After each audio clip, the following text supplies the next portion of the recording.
Welcome back. I hope you had a great weekend. I'm Coy Wire. This is CNN 10 here to help you kickstart your week with some of the top stories of the day and having a little bit of fun along the way. We start, though, with some really heavy news out of New Zealand. Record rainfall wreaking havoc on the northeastern part of the island country over the weekend.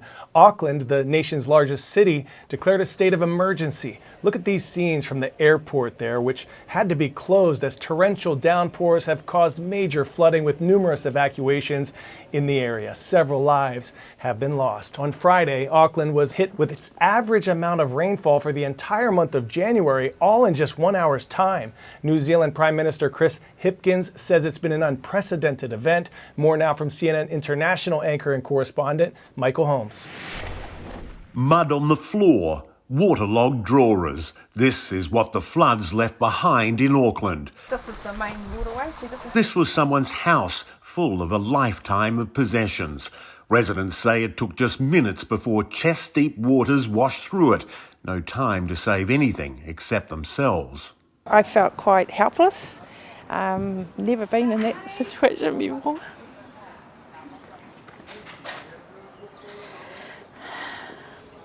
It happened real fast. New Zealand's new Prime Minister Chris Hipkins inspected the damage by air and on the ground and says the cleanup will be massive. That's because the amount of rain that fell Friday in Auckland has never reached such recorded levels in such a short amount of time. The city had its worst downpour on record, a burst of about 240 millimetres of rain falling in just a few hours. The heavy rains caused flash floods, closing highways, grounding flights and stranding passengers, plunging neighbourhoods underwater. The water, I think, is up here. But when we're trying to open that door to swim outside. The waters have since receded, but there are new fears in Auckland and further south where the storm has moved. The saturated ground giving way to landslides in some areas, leaving houses dangling from cliffs and backyards sliding down hills. Stunned neighbours are trying to determine the scale of the damage, using the drier conditions to try to find anything salvageable from their homes. I have been in this community my whole life, 45 years. I've never seen it like this. But the brief clean-up that was started may have to be on hold as meteorologists say there is more rain in the forecast. All right. Protests took place in multiple cities in the United States over the weekend after the release of a video of a police encounter that happened in Memphis, Tennessee on January 7th. According to a police report, Tyre Nichols was pulled over for reckless driving. After an initial confrontation, Nichols fled. He was then arrested at a second location. But in the video, officers are seen striking Nichols repeatedly during the encounter in a manner that law enforcement analysts have described as well outside the limits of police training. Tyre Nichols died 3 days after the incident. The actions by these police officers have been widely criticized, and rallies in cities across the nation, including New York, Atlanta, Boston, and LA, have called for the end of such abuses by authorities. All 5 police officers involved have been fired and charged with crimes, and the police unit of which they were a part has been shut down. Lawyers for at least 2 of the officers say their clients will plead not guilty to the charges and that no one intended for the 29-year-old Nichols to die. We'll hear from CNN correspondent Paulo Sandoval, who has the latest.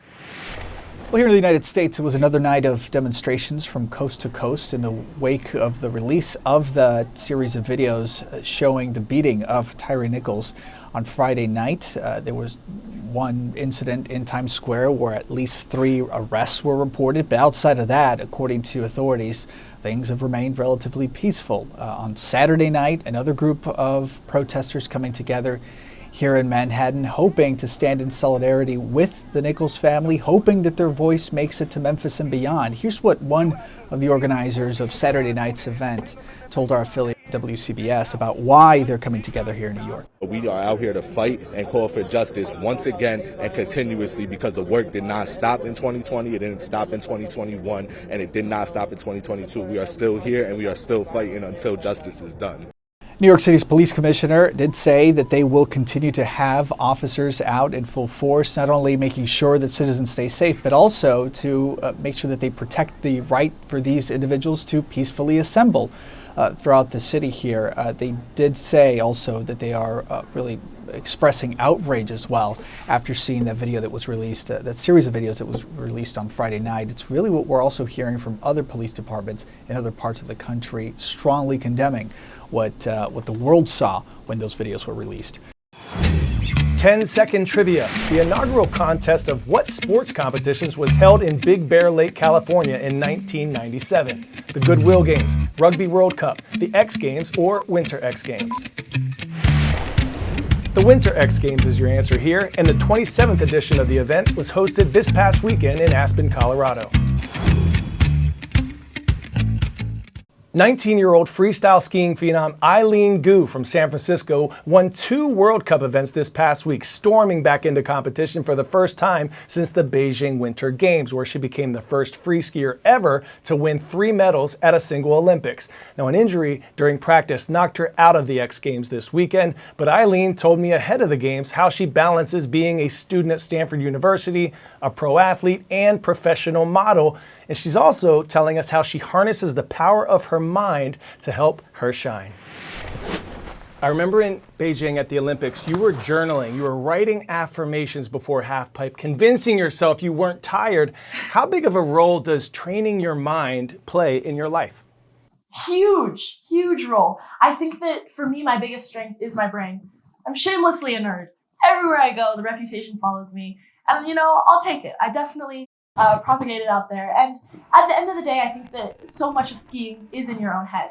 It's an individual sport, which means that your biggest rival really is yourself. And overcoming that fear, being able to perform on the day, learning how to deal with pressure. These are all things that are practiced, and they are behaviors that I've spent a long, long time learning about how I naturally cope with them, and then trying to exacerbate my strengths. So in that sense, I do a lot of journaling. I do a lot of thinking, a lot of reflection, a lot of visualization. You once said your wish is to inspire young girls to break boundaries. What do you mean by that, Eileen? I mean that growing up, I think so much of what you think is possible for yourself is dependent on what you see out there in the world. It can be on TV, it can be on social media, it can be what you see your friends doing. I guess it's just feeling as though you're not alone, feeling that there's a place for you in the community or in the sport that you want to participate in. For me growing up, there weren't that many girls in the ski industry. There were a couple, and I looked up to them a bunch, and they really, really inspired me. But I guess what I want to do is, I'm young, and I'm trying to do my best, and I just want to be the person that a girl at home can see on TV or on their phone and say, hey, if she can do that, then I want to try it too. She looks like she's having fun. When can I try? And really, that's all I want to do. I just want to be out there. I want to reflect the population that's interested in it and hopefully inspire someone to take it up.